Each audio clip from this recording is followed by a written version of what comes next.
Salut tout le monde. On me pose souvent la question qu'est-ce que moi je fais dans mon portefeuille. Et aujourd'hui, je m'étais dit j'étais pour partager avec vous une stratégie que je roule dans mon portefeuille en ce moment et je pense qu'il reste encore de l'argent dedans. Buy the rumor, sell the news.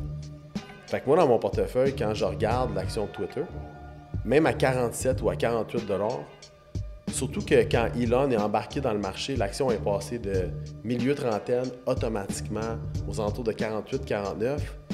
Il y a un manque à combler. Et souvent, le marché a toujours tendance à vouloir recombler ce vide-là. Donc, moi, la stratégie que j'ai abordée, c'est de miser contre Twitter. Et comment je fais ça? Bien, moi, j'aime ça utiliser le pouvoir du levier. Et c'est pour ça que j'utilise des options.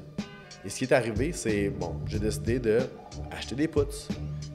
Et quand on achète des puts, bien, vu que c'est des options, il y a toujours un élément de temps qu'il faut rajouter à notre transaction.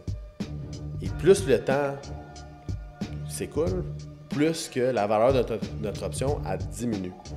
Donc, moi, je regarde ce qui s'est passé dans le marché et je me dis, selon la stratégie que moi j'ai abordée, probablement dans les prochaines 2 semaines, on va voir l'action de Twitter tomber encore quelques dollars. Donc, moi, c'est ma stratégie.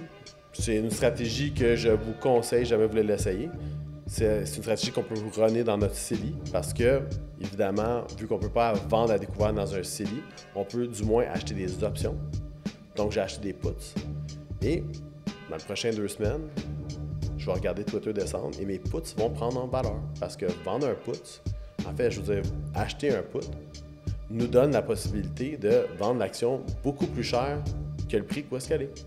Donc, notre put va prendre en valeur. Fait que ça, c'est la stratégie que moi j'aborde en ce moment avec Twitter. Et si jamais vous voulez l'essayer, gênez-vous pas, je suis pas un conseiller en placement financier, mais je suis un gars comme vous. Et si jamais vous voulez faire un peu d'argent, je pense qu'il reste de l'argent dans cette transaction.